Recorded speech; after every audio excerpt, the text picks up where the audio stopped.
මුලින්ම අපි ද්‍රව්‍යවල භෞතික ගුණ යටතේ දැඩි බව යන කුමක්දයි හඳුනා ගනිමු. සීරීමට, ගෙවී යාමට හා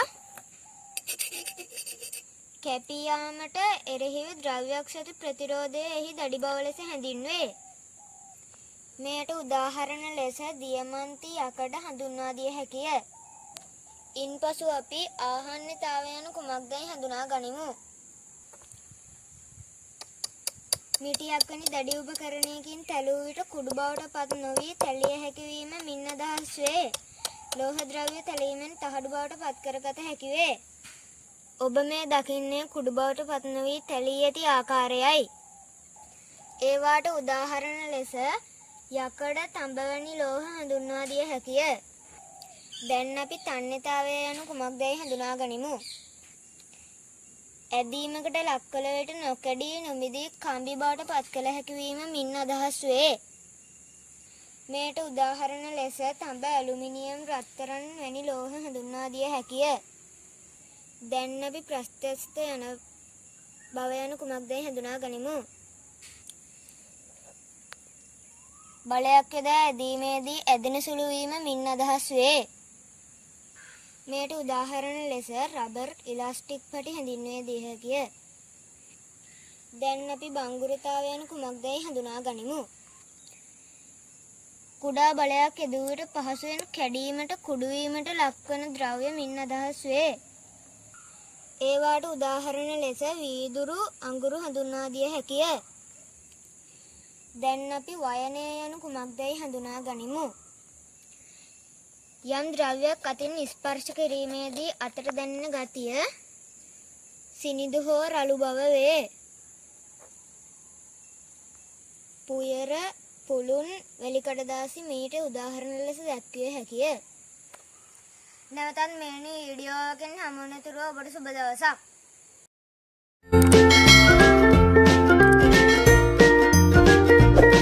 සුබ දවසක් සියලුම දෙනාට. ඔන්න ඉතින් අද මම ආව පොඩි ක්‍රියාකාරකමක් අරගෙන. මම අද කරන්න යන ක්‍රියාකාරකම තමයි කාලගුණය හා දේශගුණය කියන පාඩම ඇසුරෙන් පොඩි ක්‍රියාකාරකමක්. අපි දැන් යම් පාඩමට. අපිට ඒකට අවශ්‍ය වෙනවා පැන්සලක්, ක්ලේ, කතුරක්, තුඩක්, හීපතක්, ඒ වගේම රවුමක දිශා 4, ඒ වගේම අල්පෙනෙත්තක්, බීම බටයක්. අපි දැන් බලමු මේ ක්‍රියාකාරකම කරන ආකාරය. අපි මුලින්ම බීම බටය ගැන දෙපැත්තෙන් සෙන්ටිමීටරයක් පමණ ගානට කපා ගන්න ඕන. අපි කපා ගනිමු.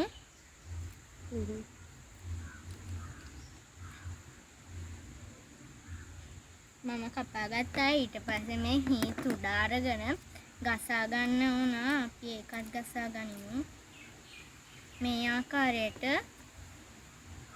හී පතත් අරගෙන ඒ ආකාරයටම ගසා ගන්න ඕන. මෙන්න මේ ආකාරයට. ඔයාලට පේනවා ඇති මෙන්න මේ ආකාරයට. ඊට පස්සේ හරි මැද සලකුණු කරගෙන අපි මේ අල්පනෙත්තෙන් සිදුරක් විද ගන්න ඕන. අපි සිදුරක් විද ගනිමු. ඔයාලට පේනවා ඇති මෙන්න මේ ආකාරයට මම සිදුරක් විද ගත්තා. ඊට පස්සෙ අපි මේක පසකින් තබා පැන්සල ගන්න ඕන. පැන්සලගෙන මෙන්න මේ ඊට පස්සේ පැන්සලගෙන මැදින් ටිකක් ඇඳ ගන්න ඕන. ඊට පස්සේ එතන තබලා මේ ක්ලේ ටික මේ පැන්සලෙන් අලව ගන්න ඕන.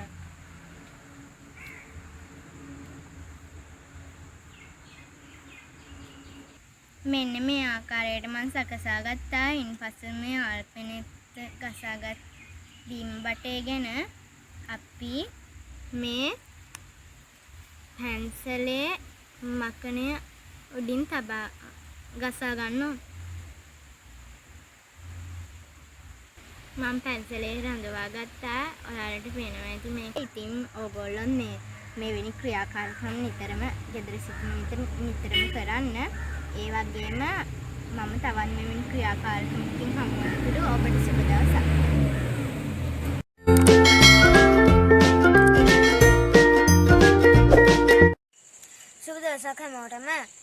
කතා කරන්නේ විද්‍යාව ජෛව ලෝකයේ අසිරිය කොටසේ ජීවීන්ගේ ලක්ෂණ කොටසේ වර්ධනය කොටසේ ඇති ක්‍රියාකාරකමයි.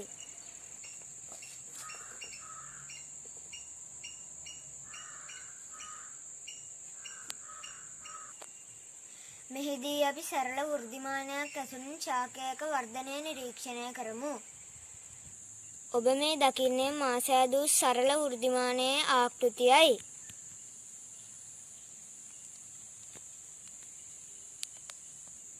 මා මෙහිදී මිරිස් පැලයක වර්ධනය නිරීක්ෂණය කළෙමි.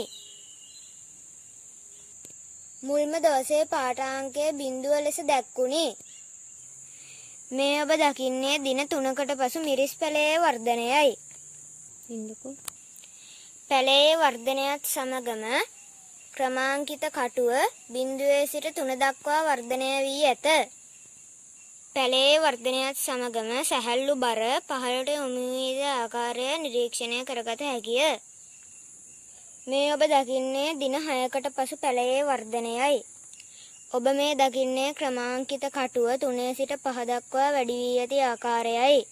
එහිදී සරල බර තව තවත් පහළට යොමු වී ඇත. මේ පරීක්ෂණයෙන් ඔබට නිරීක්ෂණය වන්නට ඇති කාලයත් සමග පැලයේ වර්ධනය සිදු වී ඇති ආකාරය. එය ආදර්ශනය කිරීමට වෘද්ධිමානය භාවිතා කළ හැක. නැවතත් මෙවැනි වීඩියෝවකින් හමු වන තුරු ඔබට සුබ දවසක්.